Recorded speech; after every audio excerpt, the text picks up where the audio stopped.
Yo, halo orang-orang sukses yang hobinya rebahan sambil nontonin alur cerita film. Terima kasih karena sudah klik video ini. Kali ini Underland Movie akan mengisahkan cerita film yang berjudul Mosul yang dirilis tahun 2019. Berdasarkan kisah nyata, film ini mengisahkan tentang perjuangan unit polisi dari Mosul yang berjuang untuk membebaskan kota Irak dari kekuasaan kelompok teroris ISIS. Tim SWAT Niniwe, pasukan khusus kepolisian Irak yang dianggap mampu melawan kelompok teroris ISIS, ditugaskan untuk menjalani misi tersebut. Bagaimana kisah selengkapnya? Mari kita simak bersama.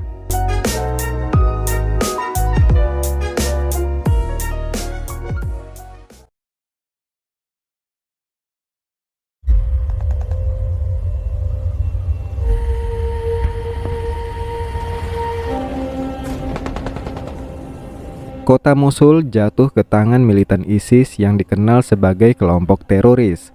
ISIS berusaha melarikan diri usai masa pendudukan yang mereka isi dengan perkosaan, penyiksaan, serta pembantaian. Satu-satunya unit yang berperang melawan ISIS tanpa istirahat dan pantang mundur adalah tim SWAT Niniwe, unit elit kepolisian yang beranggotakan para pria dari kota Mosul.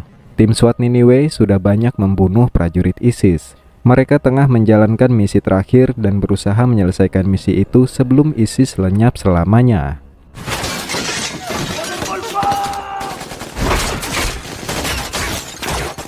Tiga orang polisi Irak terjebak di sebuah bangunan dalam serangan militan ISIS setelah mereka berhasil menangkap dua penyelundup narkoba yang merupakan anggota dari ISIS. Mereka terus bertahan hingga amunisi mereka habis.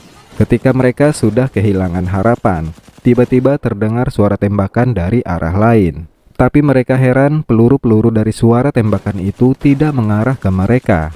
Setelah suara tembakan itu berhenti, Kawa memanggil-manggil pamannya yang juga seorang polisi. Tapi ternyata paman Kawa sudah tewas tertembak.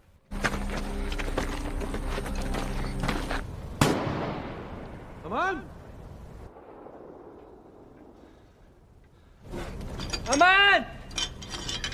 Suara tembakan itu ternyata berasal dari tim SWAT Niniwe.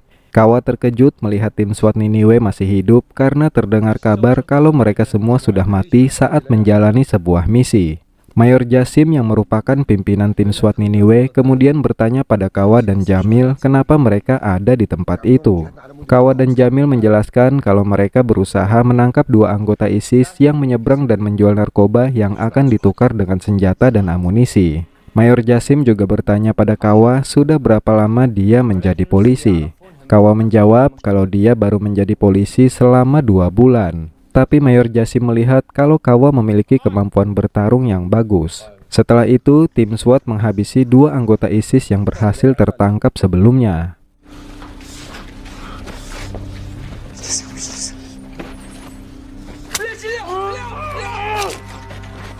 Setelah menghabisi dua anggota ISIS itu, Mayor Jasim melihat daftar nama-nama orang yang terlibat dengan ISIS. Kemudian dia menanyakan nama lengkap Kawa dan Jamil.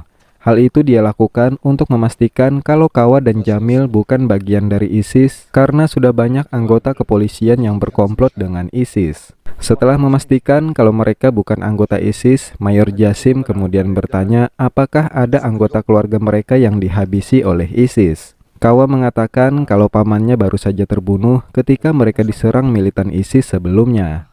Mayor Jasim juga bertanya apakah Kawa sudah menikah. Kawa menjawab jika dirinya sudah menikah, dia tidak akan ikut berperang. Mendengar jawaban Kawa, anggota tim SWAT bernama Walid tersinggung dan berusaha memukul Kawa. Setelah menenangkan Walid, Mayor Jasim memberikan topi SWAT ke Kawa. Topi itu merupakan simbol tawaran untuk bergabung ke tim SWAT.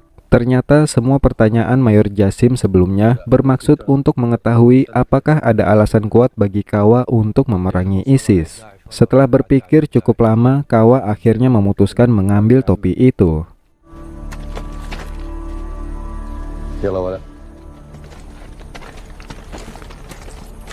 Jamil membawa jasad paman Kawa kembali ke kota, sementara Kawa pergi bersama tim SWAT. Dalam perjalanan, Kawa bertanya pada Walid apa misi dan tujuan mereka. Tapi Walid tidak menjawab pertanyaan itu dan menyuruh Kawa untuk mematuhi apapun perintah Mayor Jasim. Kemudian tim SWAT masuk ke dalam hotel yang sudah tidak beroperasi dan beristirahat di sana. Ketika sedang menikmati waktu istirahat, Kawa mendengar suara mobil dari arah luar. Dari jendela hotel, Mayor Jasim melihat kalau Jamil rekan Kawa melempar sebuah suar kemudian pergi. Melihat itu, Mayor Jasim menyadari kalau Jamil adalah komplotan ISIS. Tidak berselang lama, mobil lain juga datang ke tempat Jamil berada sebelumnya.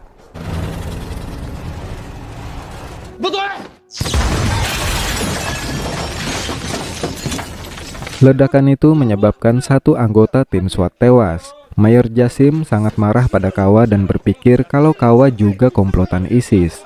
Untungnya anggota lainnya bisa menenangkan Mayor Jasim. Kemudian Mayor Jasim meminta Kawa menyimpan ponsel milik anggotanya yang tewas agar ponsel itu bisa diberikan pada keluarganya. Setelah itu, tim SWAT membawa jasad rekan mereka yang tewas ke mobil kemudian mendoakannya. Setelah mendoakan rekan mereka yang tewas, tim SWAT merencanakan rute untuk pergi ke suatu tempat. يلا أنا بالهم بالأولى تحركوا يلا.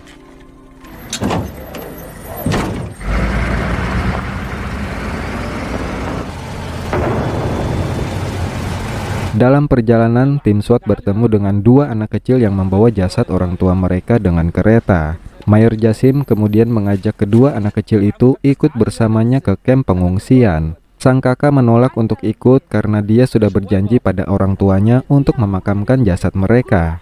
Tapi adiknya yang merasa ketakutan dan kelelahan lebih memilih untuk ikut bersama tim SWAT. عمو حبيبي تعالوا يا نفندو الله يخليك. سيدي أنا وقت روح تحرك.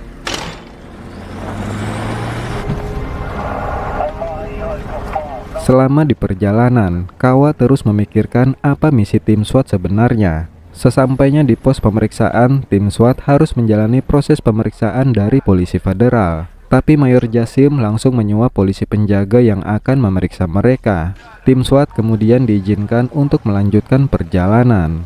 Sesampainya di kamp pengungsian, tim SWAT menurunkan jasad rekan mereka yang tewas agar bisa dimakamkan dengan layak bersama para tentara yang tewas. Sementara itu, Mayor Jasim mencari keluarga yang bersedia menjaga dan merawat anak kecil yang mereka bawa sebelumnya. Di sisi lain, seorang polisi federal melihat tim SWAT dan mengenali mereka. Dia berkata atasan tim SWAT mencari mereka dan mengira kalau mereka semua sudah mati. Melihat itu, Mayor Jasim langsung menghampiri polisi itu dan memintanya dengan sedikit ancaman agar polisi itu berpura-pura tidak pernah melihat mereka.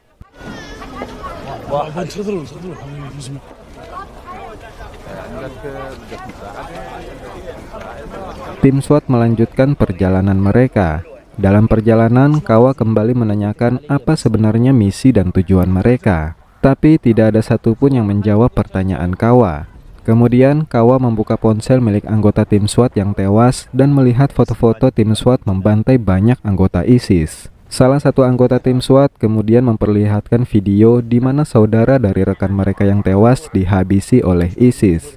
Ternyata semua foto dan video tersebut adalah bukti untuk keluarganya kalau dia sudah melakukan tugasnya dengan baik. Sejak saat itu, Kawa mulai paham kalau tujuan tim SWAT adalah balas dendam pada ISIS.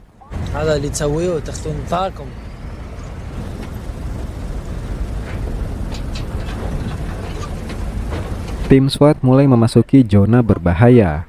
Mereka melihat para warga berusaha keluar dari daerah tersebut.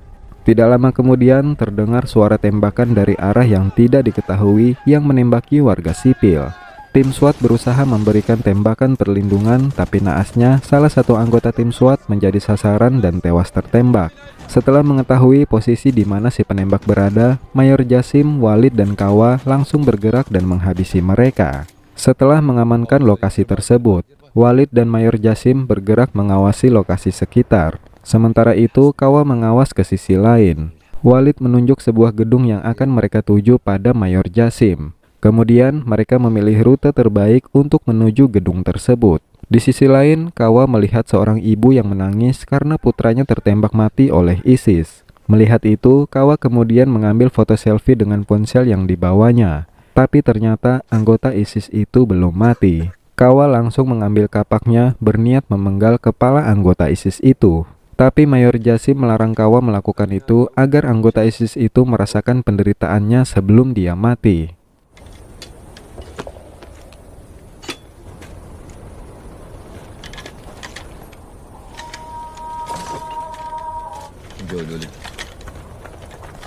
Ketika suara azan terdengar, tim SWAT menjalani kewajiban mereka untuk beribadah. Mereka bergantian berjaga sementara anggota yang lain menjalankan ibadahnya. Ketika Mayor Jasim akan memulai ibadahnya, Walid memanggilnya karena dia melihat markas ISIS di daerah tersebut. Salah satu anggota tim SWAT berkata kalau dia mempunyai teman di operasi gabungan. Dia bisa mengirimkan koordinatnya dan berharap Amerika bisa melakukan serangan udara. Tapi dengan tegas Mayor Jasim menolak. Mayor Jasim ingin timnya sendiri yang menghancurkan markas ISIS tersebut.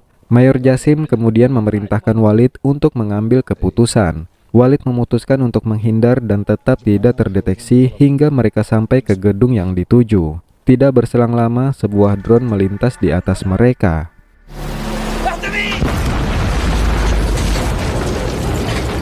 Drone itu menghantam salah satu mobil tim SWAT.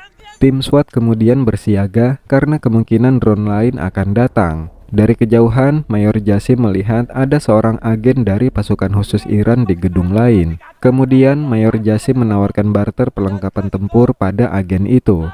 Tapi agen itu menolak karena mereka masih memiliki banyak senjata dan amunisi. Mereka hanya ingin barter dengan rokok.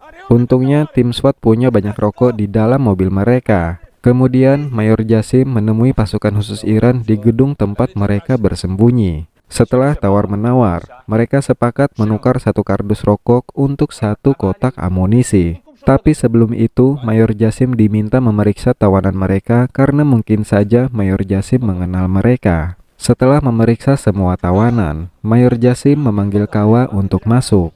Ternyata salah satu tawanan pasukan khusus Iran adalah Jamil, rekan Kawa. Terjadi perdebatan antara tim SWAT dan pasukan khusus Iran karena tim SWAT ingin membawa Jamil tapi pasukan khusus Iran menolak. Dan tiba-tiba Kawa mengambil kapaknya dan menghabisi Jamil.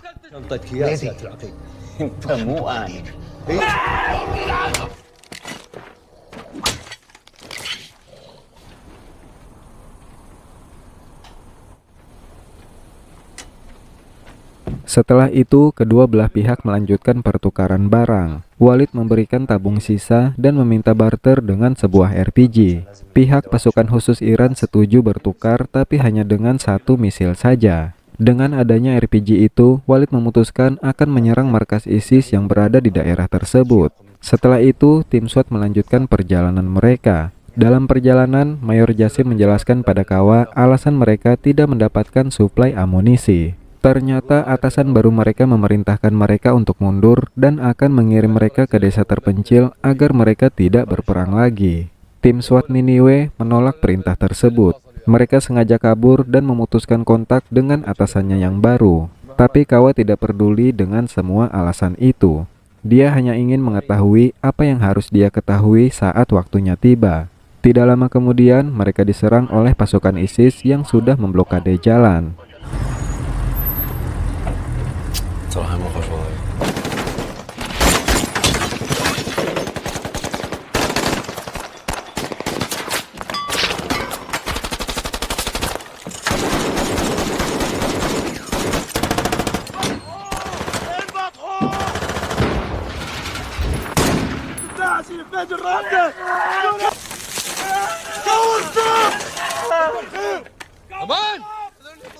Ledakan granat dari lemparan granat Walid yang tidak akurat menyebabkan wajah Kawa terluka. Bahkan debu dari ledakan granat Walid juga menyebabkan salah satu anggota tim SWAT tewas setelah terkena peluru nyasar dari rekannya sendiri. Setelah mengobati Kawa, tim SWAT melanjutkan perjalanan dengan berjalan kaki. Ketika mereka menyisir sebuah gedung, mereka bertemu dengan sekelompok ISIS. Baku tembak pun tidak terhindarkan lagi. Tapi tim SWAT berhasil menghabisi sekelompok ISIS itu meskipun mereka kehilangan satu rekan mereka.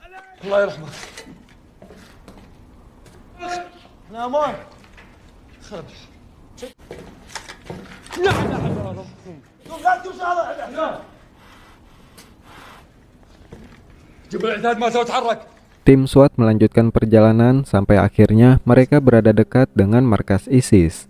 Kemudian tim SWAT berbagi tugas untuk memberikan serangan kejut ke markas ISIS. Ketika tim SWAT sudah mengambil posisi masing-masing, Walid menembakkan RPG ke markas ISIS. Tapi sialnya RPG itu gagal meledak hingga rencana serangan kejut juga gagal. Baku tembak pun tidak terhindarkan lagi. Tapi pada akhirnya tim SWAT berhasil menghabisi semua anggota ISIS di tempat tersebut meskipun mereka harus kehilangan satu anggota mereka lagi. Kemudian tim SWAT masuk ke dalam markas ISIS dan beristirahat di sana selama 90 detik. Ketika sedang beristirahat, Mayor Jasim yang merasa risih melihat banyak majalah porno di dekatnya, kemudian mengumpulkan majalah-majalah itu untuk disingkirkan. Tapi hal tidak terduga terjadi. شبيهم شعاراتهم تافهين.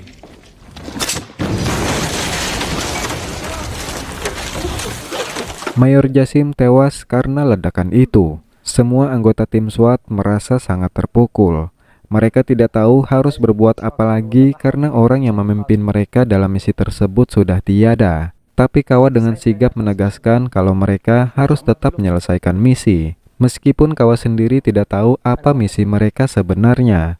Tapi dia percaya pasti ada alasan yang besar hingga tim SWAT rela berperang dan mengorbankan nyawa. Dengan anggota yang tersisa, tim SWAT mendatangi gedung yang sudah mereka incar. Dengan penuh waspada, mereka terus bergerak maju sampai ke depan pintu sebuah ruangan. Dan ternyata Walid memiliki kunci pintu itu.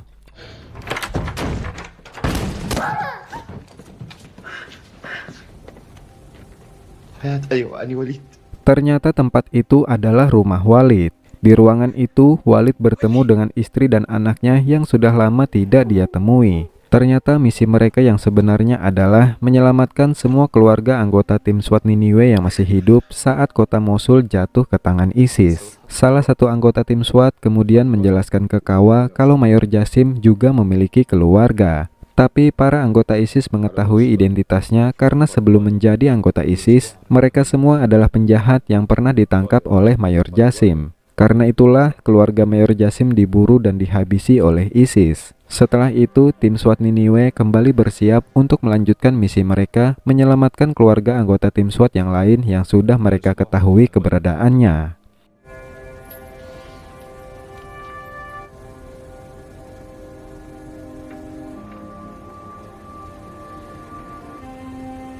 أمير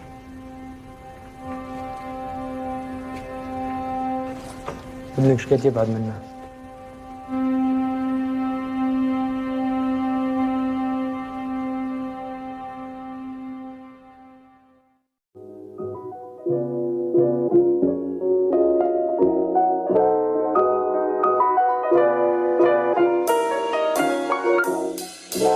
Ada info yang menarik nih pemirsa. Ternyata para pemain dan tim produksi di belakang layar film Mosul ini terus diteror ancaman kekerasan dari pihak yang mengaku sebagai anggota ISIS di halaman media sosial mereka sejak rencana perilisan film ini. Semoga tim Underland Movie tidak mendapatkan ancaman yang sama ya. Sekian dulu pemirsa, semoga terhibur. Sampai jumpa di video berikutnya.